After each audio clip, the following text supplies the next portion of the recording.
Whenever we finish a project, we do a lot of soul searching. A lot of reference got kicked around. The Seven Samurai, the Magnificent Seven. We talked very early on about showing off a more human approach to Spartans. I mean, we definitely focused on trying to go back to sort of the core of what made Halo CE, the Combat Evolved, the sort of phenomenon that it is. I remember my first time playing Halo, and I was in that first level, and after winding through these technical corridors, fighting aliens, and then I step out into this world, and it just opens up in front of me, and it's beautiful and alien and huge. That was a sort of seminal moment for me, and I think that's part of what we want to capture in Reach.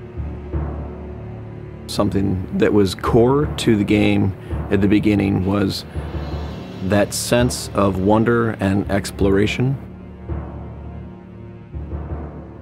We started with a series of events. We basically set out like, okay, from this date on Reach to this date, we built a military campaign. We all had a desire to really flesh out the backstory of what happened prior to Master Chief and Cortana even entering the picture. We knew there were other Spartans, and it just seemed like such a rich area to tell a character-driven story with new characters. We wanted this team to feel like a Delta Force type team that are usually a smaller number. Why are we not seeing explosives residue? This particular team, Noble Team, they've survived by staying together. You're Noble 6, you're a replacement for a Spartan that's died. You're experiencing this story, boots in the mud. We looked at the story of Reach, and it was obviously a more intimate, character-driven story.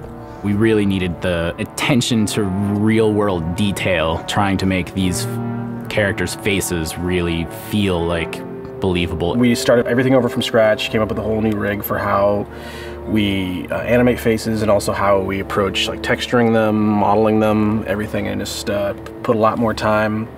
Difference about a couple million polygons.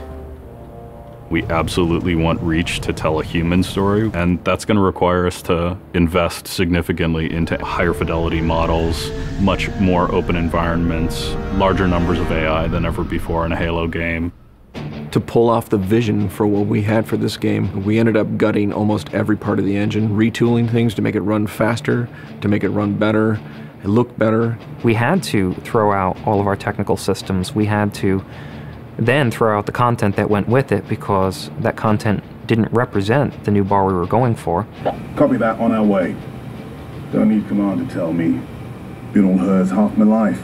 Let's shoot it. We've got a great team of guys, and they could take motion capture and they could make the poses way more dynamic, way more expressive. Those changes bring out the life, they bring out the style of our characters. We had probably 4 times the amount of polygons to play with this time around, which gave us a lot more freedom and creativity in what we wanted to achieve. When you look at total engineers that are actually putting code that are actually affecting this game, I mean, it's massive, 30 plus guys. It's crazy.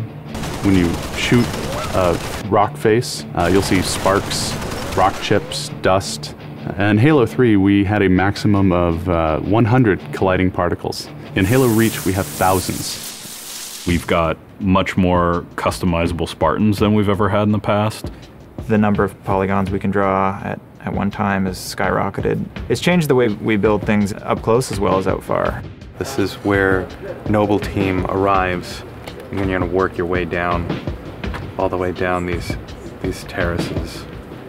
Big open environments, epic skyboxes. These are things that are quintessential to Halo. Like, we're building a planet that exists 500 years from now. We want to build spaces that you want to explore.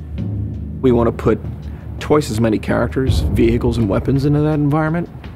That's going to require massive improvements to the way we handle our artificial intelligence in the game. We now can put so many AI in an encounter that you can put 4 Spartans, the player, 8 Marines against 30-ish Covenant, and that's an actual serious challenge. Bringing the elites back was something that was really a true joy for us because they're such an awesome character to fight. What if the Spartans and the soldiers don't actually understand what the aliens are saying? What's that going to feel like? What if we can get back to having the aliens feel really alien and threatening? these people and this planet and this story deserve something new and different.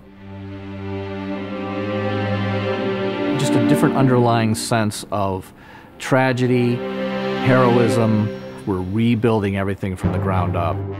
You have to walk this very fine balance. We want to add new things, but we don't want to rough up anybody's baby. I mean, that's the whole thing about the crazy sausage that is Bungie's Halo Reach ODST universe, is that we've sort of developed this gameplay that every person sort of has the different things about it that they like, and I still think that we still struggle to figure out exactly what, you know, like what can we add or remove without pissing off certain people in the population. We looked at the Halo 3 assault rifle, and it really does feel kind of dated. It fit the tech then, but now we have all of these new polygons to play with. We went to a lot of trouble to sort of ground the weapons and the vehicles more in this sort of more real, more gritty world.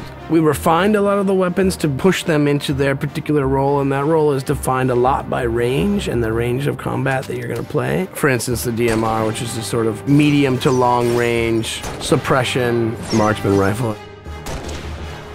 It's going to be a sandbox game. It's not going to be a carefully scripted game where every movement of the AI is controlled by a mission designer. It's much broader than that. It allows the player to deal with encounters in their own specific way. There's definitely going to be offhand grenade throwing. There's definitely going to be vehicles. There's definitely going to be a large number of weapons that are incredibly powerful, incredibly accurate, that allow the player to feel like a badass. Now, if you melee him in the back of the head like you really mean it, you're holding down on the button, and you will launch into this more elaborate animation sequence. It's going to be a very different campaign experience for people overall. We're doing stuff in the campaign that people absolutely won't expect from a Halo game. Bigger battles. Brand new cast of characters. An incredibly ambitious game. Every neuron in my head is firing with just reach, reach, reach. We knew from the beginning what the end was going to be. This is the definitive Halo made by the people who created Halo.